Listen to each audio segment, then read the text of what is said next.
Olá, seja muito bem-vindo mais uma vez a esse nosso momento da transmissão da pregação da palavra promovido pela comunidade da Meuc da Itopava Central, Blumenau, Santa Catarina. Você é muito bem-vindo nesse dia especial do Dia dos Pais, uma data que nós lembramos com muito carinho da figura paterna. Da figura paterna que não tem uma referência a se espelhar a não ser no próprio Deus. Deus, nesse dia, nós lembramos dele também como um pai. Obviamente ele não é pai de todos, né? Não serve aqui aquele ditado, todos são filhos de Deus. Porque a Bíblia vai nos dizer que a todos quantos o receberam, receberam quem? A Jesus Cristo como Senhor e Salvador da sua vida. Deu-lhes o poder de serem feitos filhos de Deus, a saber, aos que creem em seu nome. Essa é a palavra bíblica de João, capítulo 1, versículo 12, que eu gostaria de deixar aqui como saudação para você nesse dia, para que nós possamos, sim, ter esse embasamento bíblico e claro, essa palavra que nos orienta e nos mostra que temos, sim, e podemos ter, sim, uma figura de pai que é o nosso Deus. Mas ele só é pai daquele que conhece ao seu Filho como o Senhor e Salvador da sua vida. Se essa é a tua situação, seja muito bem-vindo. Se esta ainda não é a tua situação, você é desafiado a também conhecer este Deus como Pai, por meio do seu Filho Jesus Cristo. Dia dos Pais é a típica data que causa diversas emoções ou diversas sensações para diferentes pessoas. Para muitos é um dia de uma lembrança bem especial, né, onde se pode comemorar, sendo pai, esse dia, pelo presente que o Senhor dá, que são os filhos, que são herança do Senhor. E é especial poder exercitar a paternidade. Mas também Dia dos Pais não deixa às vezes de ser uma lembrança triste para muitos que talvez tiveram um pai difícil, um pai ausente, um pai omisso, ou talvez que nem conheceram o seu pai. Muitos se sentem realizados por terem tido sim, ou por ainda terem um pai especial, amoroso, carinhoso, enquanto que outros talvez passem por esse dia como um dia qualquer, ou um dia que talvez gostariam de nem ter que passar. Independente de qual seja a tua situação, você é muito bem-vindo diante da palavra do Senhor, que acolhe você nesse dia da maneira como você está.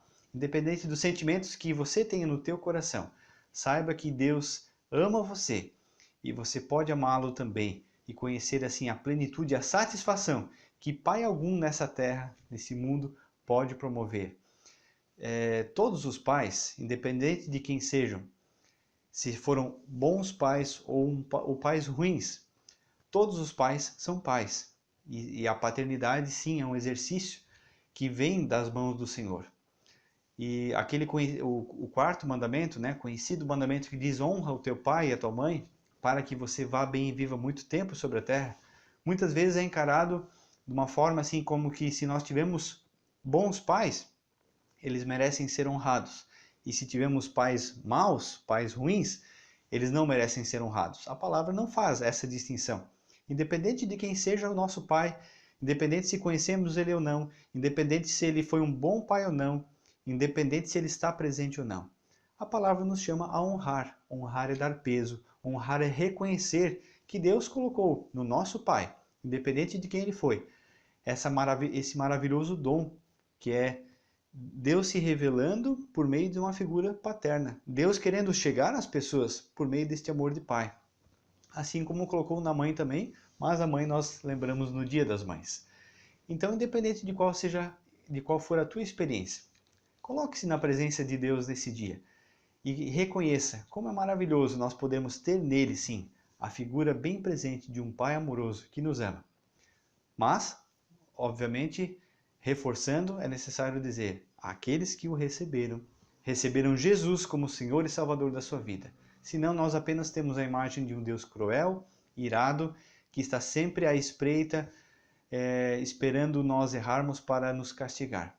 Enquanto que o Deus que se apresenta na palavra por meio de Jesus é sim um Pai amoroso que supre todas as nossas necessidades, supre todas as carências e, independente de qual for a lembrança nesse dia, está presente na tua vida também.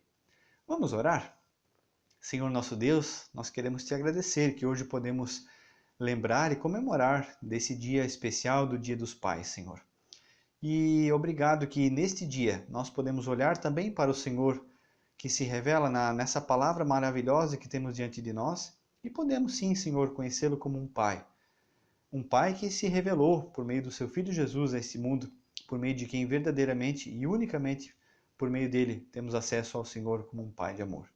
Queremos nos colocar na Tua presença, ó Deus, nesse dia, pedindo que o Senhor supra todas as carências da nossa vida, de maneira que nós possamos encontrar no Senhor a quem nós precisamos para a nossa vida. Abençoe este momento da pregação da palavra, aceite esse momento de louvor ao Teu nome como algo que vem do nosso coração, para que o Teu nome seja glorificado, Senhor. Nós oramos em nome de Jesus. Amém. Vamos louvar ao Senhor?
Deus fiel e bom Senhor, eterno Pai, supremo benfeitor, nós os teus servos vimos dar louvor.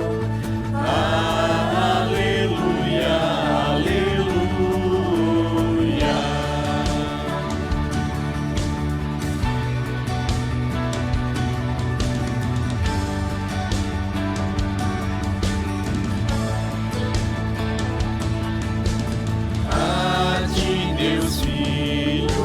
Salvador Jesus, da graça fonte, da verdade a luz, por teu amor medindo pela cruz.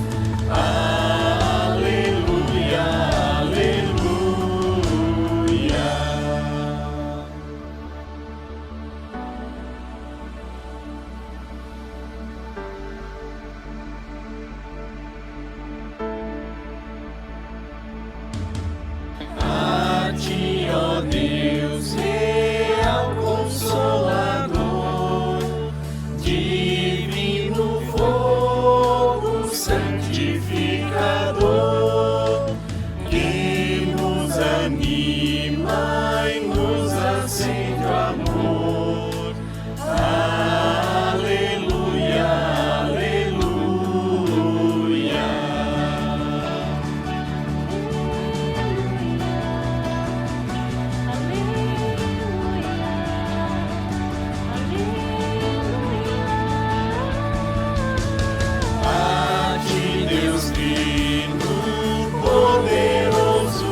Um dos motivos de oração que mais deveria estar em nossas orações é o clamor para que Deus guarde a nossa nação, o nosso país, a nossa sociedade como um todo, de que não venha se instalar o pecado, a iniquidade como algo normal, de que uma nação não permita que nas suas leis, nas coordenadas que são dadas para essa nação, que são como que as estradas por onde essa nação anda, que essas estradas sejam pavimentadas com a iniquidade instalada. Pecado sempre, desde que é pecado, sempre esteve em nós, e mesmo em quem é transformado por Jesus e vive no poder do Espírito Santo, obviamente não consegue passar um dia sem pecar. Essa é a nossa natureza aqui nesse mundo, enquanto Jesus não voltar e nos transformar. Mas viver deliberadamente no pecado é a grande questão. Ou pior ainda, quando o pecado se instala como algo normal, terrível é a nação que passa por essa experiência. É só olharmos para a história. Nações que se voltaram intencionalmente contra Deus não duraram muito tempo e foram arrasadas pela direção do Senhor. Por isso que o Senhor nos guarde também como nação brasileira de o pecado ser aqui instalado nas nossas instituições, na nossa lei. E lá onde uma vez o pecado é instalado como lei, ele vai sendo algo praticado, né, na força da lei, ou seja, pessoas são obrigadas a praticar. E tão prejudicial quanto leis instaladas como pecado, também são ideologias que vão se criando na sociedade e que às vezes podem se tornar mais cruéis ainda do que isso. Por quê?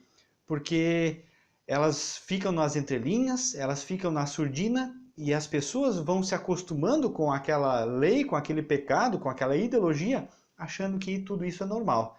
Mas algo que é contrário à vontade do Senhor nunca vai ser normal. E como nós sabemos, já há algumas décadas, na sociedade mundial e na sociedade brasileira, a gente tem percebido e sentido isso de uma forma mais presente no tempo que vivemos.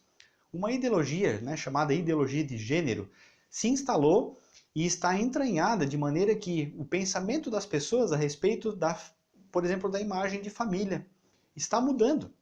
Conceitos de família, conceito de paternidade, de maternidade, do que é uma família saudável na presença de Deus, está mudando. E aos poucos pessoas estão se acostumando com essas mudanças e à medida que, nos tempos antigos, houve alguns filósofos que diziam assim: conte uma mentira tantas vezes quantas for necessário até que ela se torne uma verdade.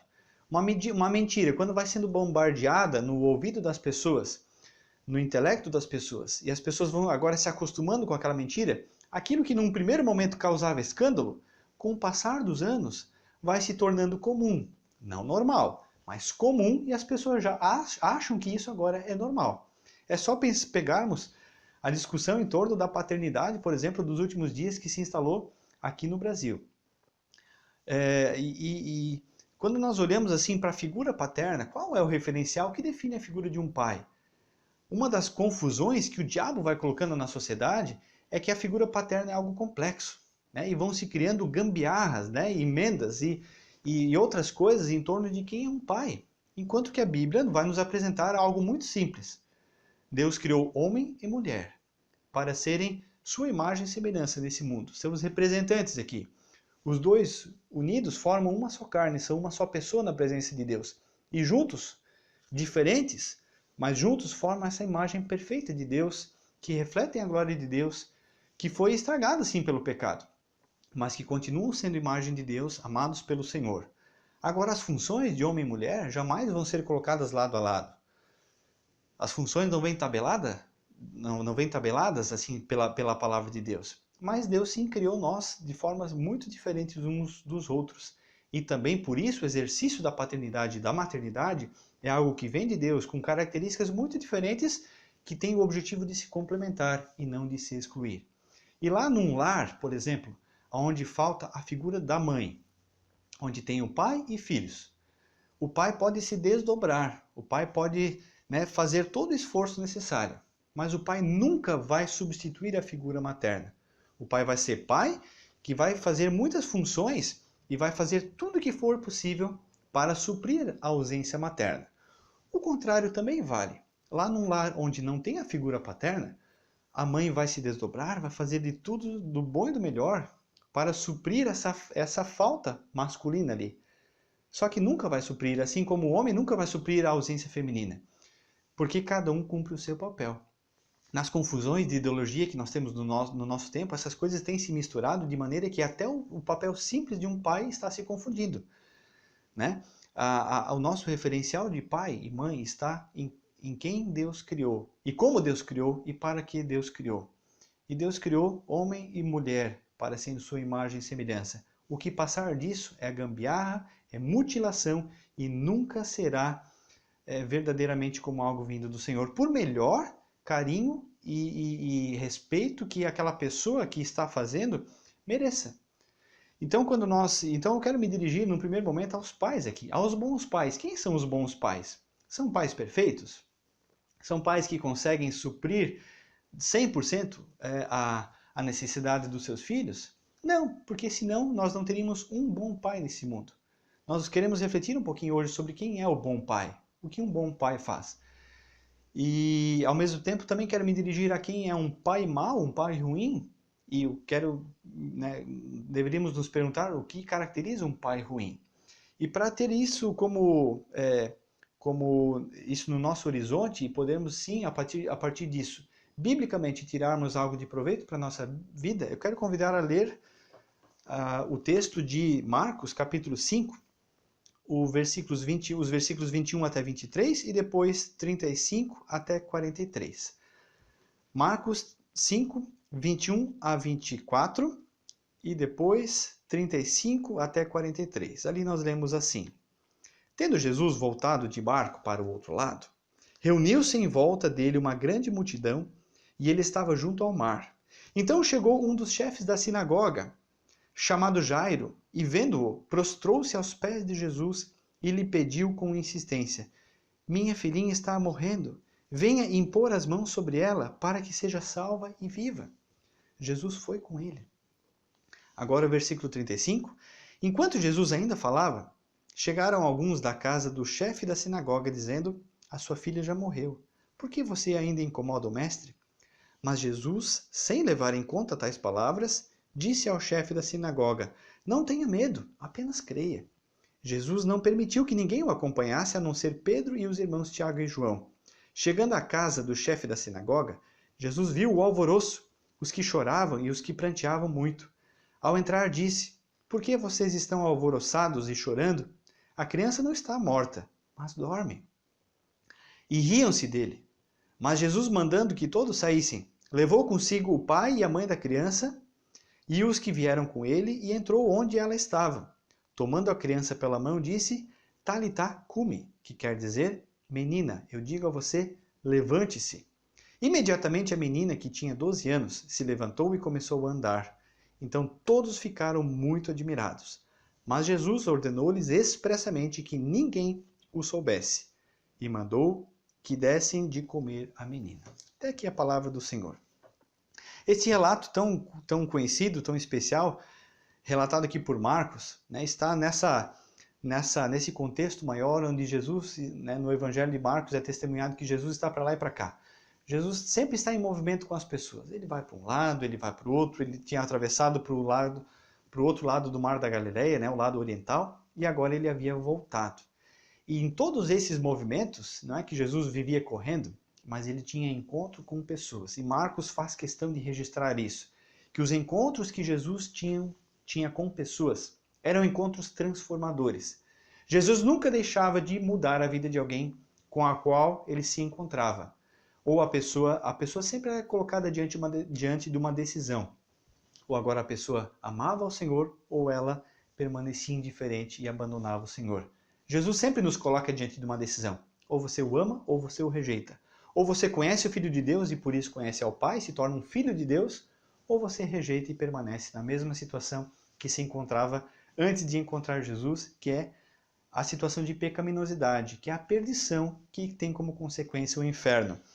E Jesus agora, quando ele está voltando, muitas pessoas estão em volta dele e de repente vem alguém correndo e é ninguém mais, ninguém menos que um dos chefes da sinagoga, um homem chamado Jairo, aqui conforme é testemunhado por Marcos. E Jairo, um chefe da sinagoga. Quem era a sinagoga? A sinagoga era o local onde acontecia o estudo bíblico, o local do estudo da palavra. Este local que foi criado lá na época do exílio babilônico para que fosse um local de instrução, de ensino, de aprendizado bíblico. Obviamente, com o passar do tempo, o aprendizado bíblico foi ficando superficial e as pessoas não se interessavam mais pela Bíblia, na essência, como ela é a palavra de Deus, mas por costumes externos. Isso pode, isso não pode, faça isso, faça aquilo. E apenas costumes religiosos foram sendo ensinados para a vida das pessoas.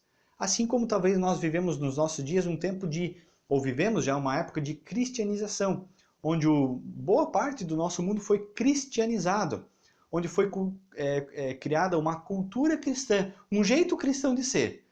Mas pessoas vivendo um jeito cristão de ser, não significa que essas pessoas são de fato e de verdade pessoas cristãs. O que é um cristão? Cristão, lá no livro de Atos, vai nos mostrar que é aquele que é renovado, aquele que é transformado por Cristo. E ele se torna agora Cristo também. Porque onde uma pessoa aceita Jesus na sua vida, não é mais ela quem vive, mas Cristo vive nela. Ela é, entre aspas, um pequeno Cristo. E ser chamado de cristão, lá em Atos, perante a sociedade era uma ofensa. Era aquele que é identificado com aquele que foi crucificado. O Cristo que foi crucificado lá na cruz. Do cristão é daquela laia lá, aquele bandidão que foi crucificado dias atrás em Jerusalém. Então, ser chamado um cristão, lá originalmente, biblicamente, era uma questão de discipulado, de seguir a Jesus de fato e de verdade. O passar dos séculos pegou esse termo e transformou isso numa cultura. Em cultura cristã, isso nós vivemos nos nossos dias também. Pessoas têm costumes e acham que seguindo alguns costumes são filhos de Deus, são cristãos. Mas muitos apenas seguem uma cultura cristã. Os fariseus passavam isso na época da sinagoga. E esse homem chamado Jairo era um dos chefes da sinagoga. Mas é interessante que este homem agora, no decorrer da sua vida, é colocado diante de uma das situações talvez mais difíceis que um pai e que uma mãe obviamente podem passar.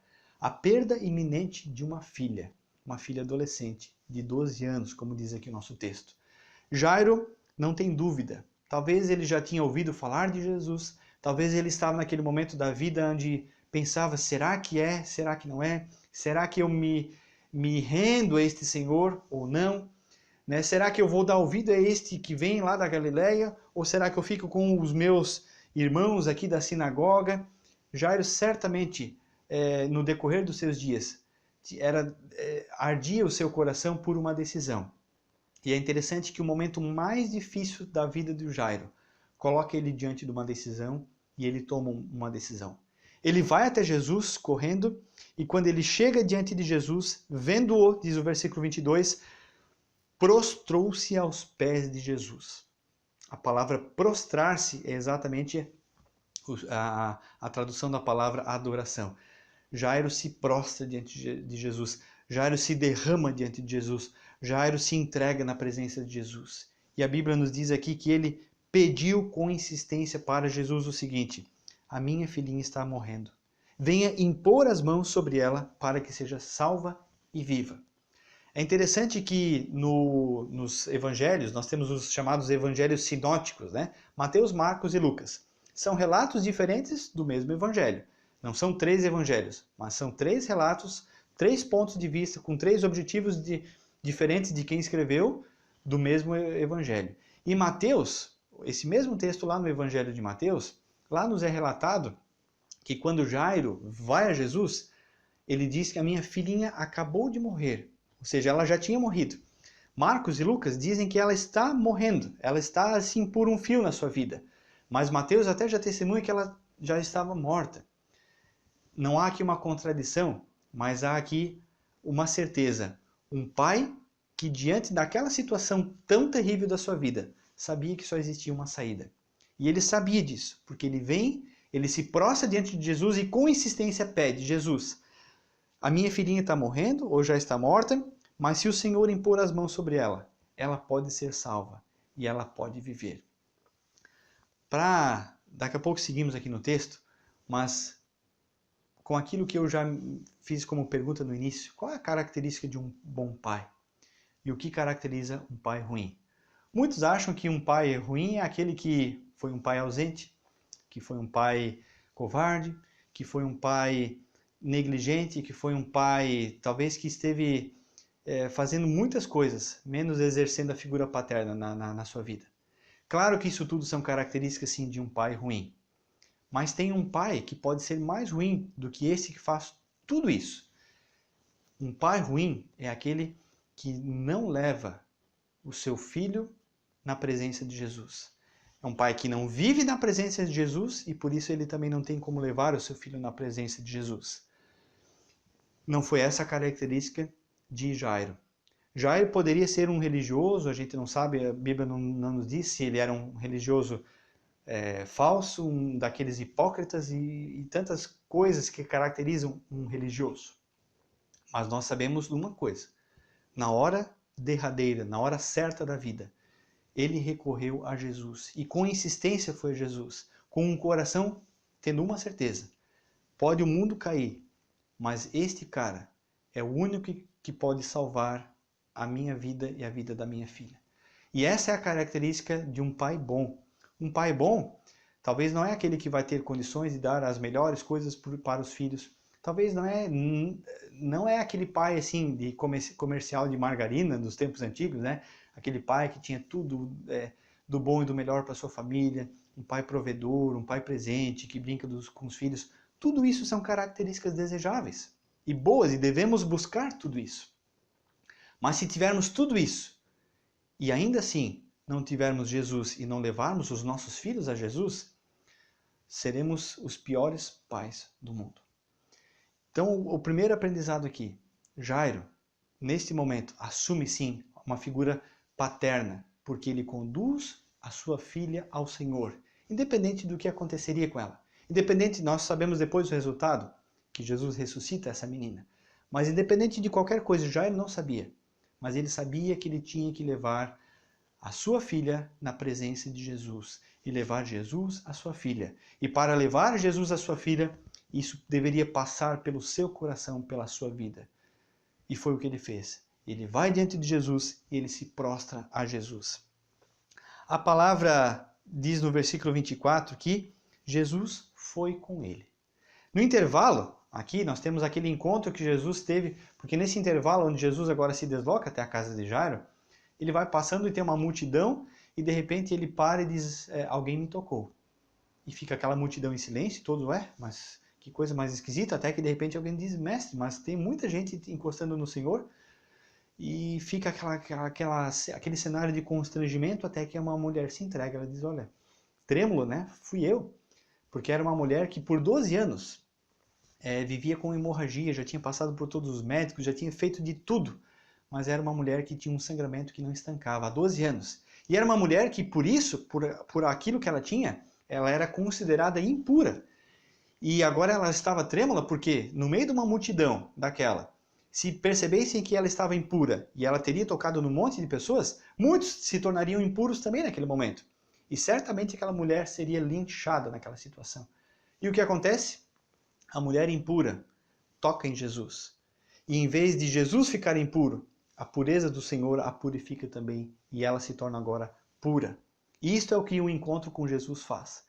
Ele torna pessoas impuras, como nós, em pessoas puras, pelo sangue do seu filho, pelo sangue precioso que Jesus tem.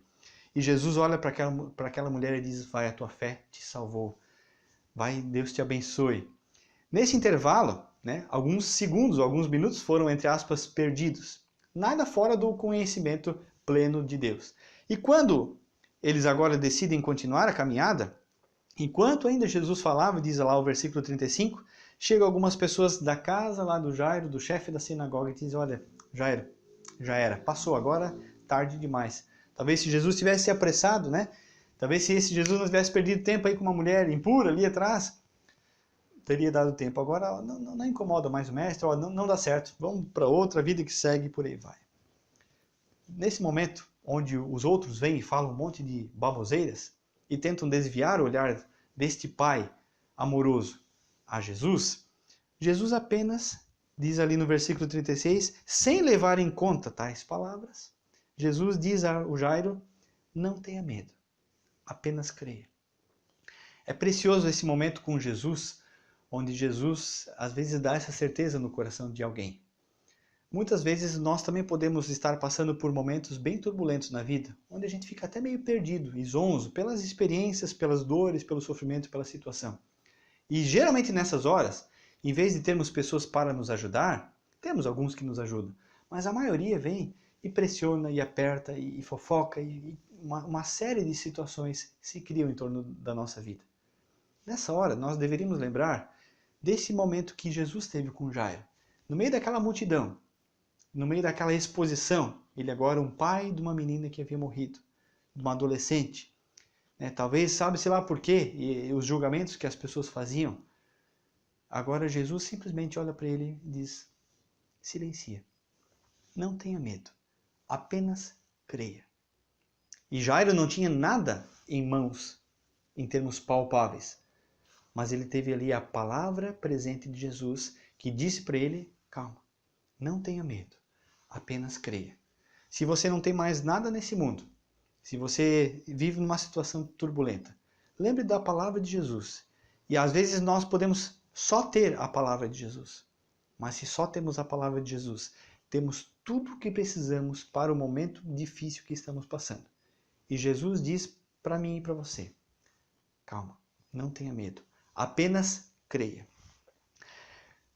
Versículo 37 diz que Jesus não permitiu que ninguém o acompanhasse, a não ser Pedro, Tiago e João. E quando eles chegaram na casa do chefe da sinagoga, todo aquele cenário que era muito comum aos velórios da época já estava lá armado. Estava armado, né? Ou seja, na região da Palestina, uma região muito quente, não dava para demorar muito para sepultar uma pessoa. Então, quando alguém morria, logo era feito aquele momento de velório, e algumas coisas até para nós curiosas hoje, mas que faziam parte da cultura, aconteciam. Uma das coisas que aconteciam era a contratação das chamadas carpideiras. Quem eram as carpideiras? Eram profissionais para esses momentos de velórios. Eram mulheres contratadas para chorar no velório das pessoas. E era feito todo um lamento. Mateus até diz lá também que tinha os flautistas, né? Então tinha todo aquele momento fúnebre, com muitas pessoas chorando, com pessoas tocando flauta, e toda essa parafernália estava armada já na casa de Jairo, né? Sendo que ele tinha ido buscar a ajuda de Jesus. E quando ele voltou, tudo isso já estava lá. Aqui diz que Jesus viu aquele alvoroço e viu as pessoas que choravam muito quando ele estava entrando. E no meio daquela multidão alvoroçada, aqui é nos dito que ao entrar, Jesus pergunta, por que vocês estão alvoroçados e chorando? A criança não está morta, mas ela dorme. Quando ouviram essa palavra de Jesus, obviamente de novo as reações humanas vêm à tona. Ali diz que riam-se dele. E é interessante que diante da palavra de Jesus, essas reações são muito comuns acontecer. O riso de deboche, o riso de blasfêmia, o riso de zombaria. Só que do ponto de vista de Jesus, a morte, ela é apenas um sono. E Jesus não falou nenhuma mentira. E com isso ele não estava dizendo que ela apenas dormia no sentido de uma cochilada lá depois do almoço. Não, esta menina havia sim morrido. Mas para o Senhor, que é o Senhor sobre a vida e Senhor sobre a morte é apenas um sono. É só nós lembrarmos, por exemplo, da palavra de 1 Tessalonicenses, capítulo 4, onde Paulo também vai dizer, né, consolando aos cristãos lá do primeiro século que estavam preocupados que Jesus estava demorando e se perguntando, puxa, e se a gente morrer e ele não tiver voltado ainda, como será? E Paulo vai dizer, olha, não fica preocupado com aqueles que dormem, porque os que estão mortos estão como quem dorme. Eles estão nesse sono, nesse período. E o dia que Jesus voltar é como se ele estivesse acordando de um sono profundo. Então, a morte não tem que causar medo, pavor e especulação. Quando nós estamos com Jesus, nós temos um Senhor que é Senhor sobre a vida e sobre a morte. E nós vamos ver na sequência o que ele faz. Ele vê aquela menina, ele toma ela pela mão e ele diz, Talitá cumi, que o próprio evangelista Marcos aqui traduz, menina, eu digo a você, levante-se. E imediatamente, versículo 42 diz que a menina que tinha 12 anos, se levantou. Interessante, né? 12 anos também era o período que aquela mulher estava em hemorragia. Quando aquela mulher fica doente, essa menina estava nascendo. Uma mulher agora experiente na vida, uma menina que talvez nunca teve nada, independente de quem seja. É interessante que quando as pessoas se encontram com Jesus, as suas situações de vida são transformadas, são renovadas, e Jesus, por onde ele vai passando, transforma. Porque onde ele está, a vida está presente, e a morte, por mais dura e dolorosa que seja, é apenas um sono. E a doença, por mais triste e terrível que seja, é apenas algo que está diante dele e que a sua pureza agora toma conta daquela pessoa. E com isso nós estamos dizendo aqui que Jesus vai nos curar de todas as nossas doenças, e onde houver um velório, nós vamos lá e vamos ressuscitar pessoas. Mas ali naqueles momentos eram sinais bem reais e palpáveis para aquelas pessoas verem que Jesus era alguém diferente. Verem que onde para muitos havia apenas impureza, e, por exemplo, também quando Jesus toca naquela menina, tocar num morto, numa pessoa que foi morta, também tornava a pessoa imunda, impura, e teria que passar por um cerimonial, por vários dias de purificação. E é interessante que Jesus toca naquela menina, e em vez de a impureza da morte adentrar em Jesus, a pureza e a vida de Jesus fazem com que aquela menina possa viver de novo. Jesus depois ainda dá uma ordem expressa a todas as pessoas para que não contassem ninguém, apenas dessem de comer para aquela menina. Jesus não queria aqui fazer um grande impacto, um show da fé, alguma coisa aqui para que as pessoas que antes estavam lá alvoroçadas agora ficassem impressionadas. Jesus não estava preocupado aqui enquanto que aqueles lá estavam debochando, agora ele pudesse assim dar uma nos dedos das pessoas e dizer, ó, tá vendo? Eu não disse que a menina apenas ria? Embora que muitos usam essa palavra até hoje para dizer que Jesus na verdade não ressuscitou aquela menina, mas ela na verdade só estava dormindo mesmo, ela teve algum ataque epilético, ele apagou, e Jesus foi lá e fez um procedimento lá, umas mandingas, e levantou aquela menina de novo. Não, Jesus é Deus. Jesus a vida está nas suas mãos. E por onde ele passa, vidas são transformadas. Lá onde há morte, a vida acontece de novo. Lá onde tinha pecado, pode haver perdão. Lá onde havia miséria, pode haver riqueza. Lá onde havia fome, pode haver satisfação em termos de vida.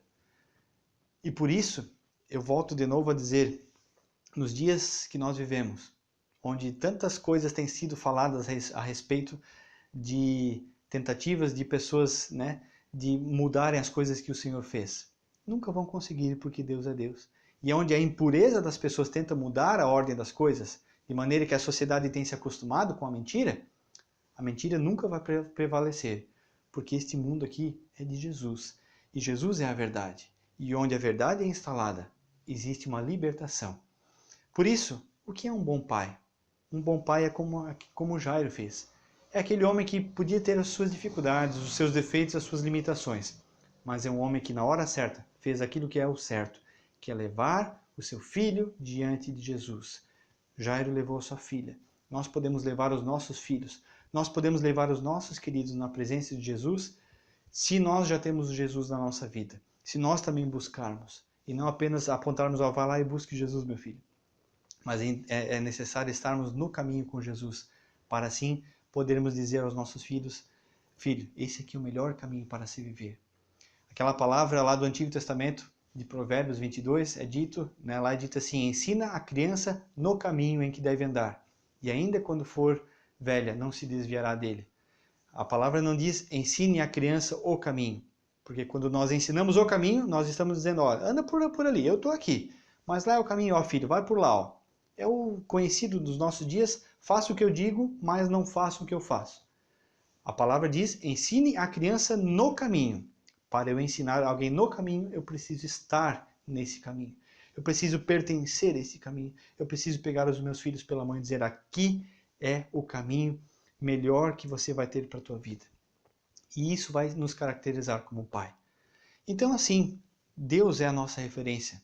Ele nos criou homem e mulher, macho e fêmea, a palavra original lá do Antigo Testamento.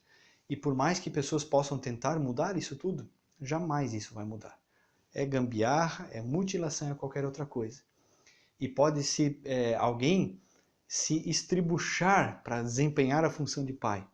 Um homem é pai, e ninguém mais, ninguém menos do que um homem pode ser pai. Assim como apenas uma mulher pode ser mãe. porque Deus colocou em cada um essa vocação. E um bom pai, uma boa mãe, são aqueles que vivem com Jesus e levam seus filhos a Jesus. Essa palavra eu quero deixar como desafio para você, que é pai, para você que é mãe, para você que é filho, para você que é filha, para cada um de nós. Nós somos chamados a viver com Jesus e nos momentos da nossa vida, sabermos a quem nos dirigir. E assim teremos a certeza que a nossa vida será abençoada. Que Deus te abençoe também nesse dia. Vamos orar? Senhor nosso Deus, queremos te agradecer mais uma vez por tua presença em nossa vida e por tuas palavras ser tão claras, Senhor, de maneira que nós podemos entender. Perdoa-nos quando nós complicamos e a gente fica entrando na onda desse mundo e na filosofia que tem se instalado, Senhor Deus, e tem se adequado a isso, por brigas e por vaidades pessoais ou por experiências traumáticas, talvez, que tivemos.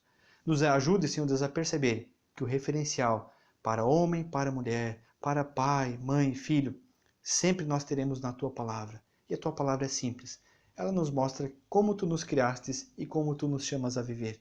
E nos ajude, Senhor Deus, a percebermos também no nosso papel de pai, que podemos ser bons pais sim nesse mundo.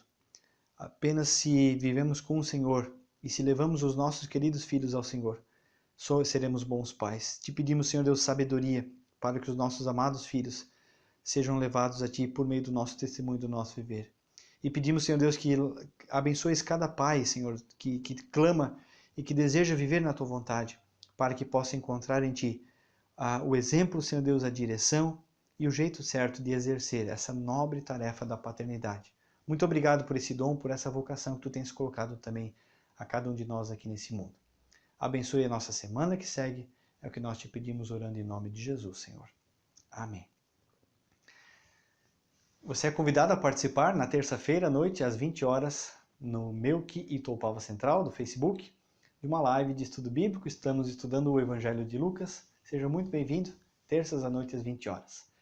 E se você gostaria e puder contribuir com as tuas ofertas, com os teus dízimos, você pode fazê-lo também para a nossa comunidade mediante as informações que estão aí na tela. Vamos ainda louvar ao Senhor. Desejo a você uma abençoada semana.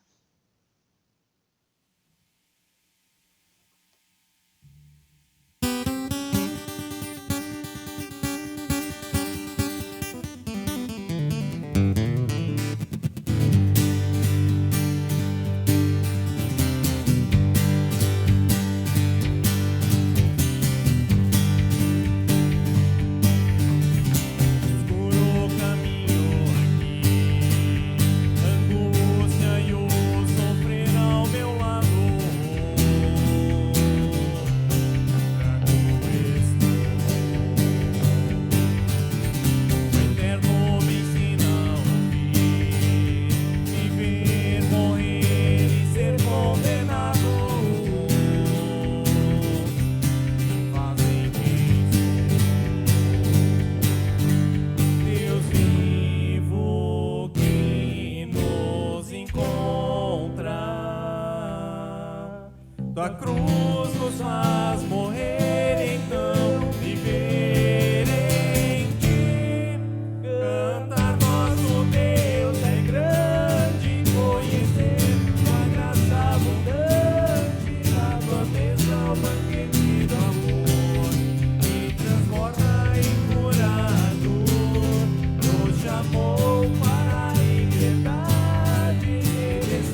nosso Deus é grande, conhecer.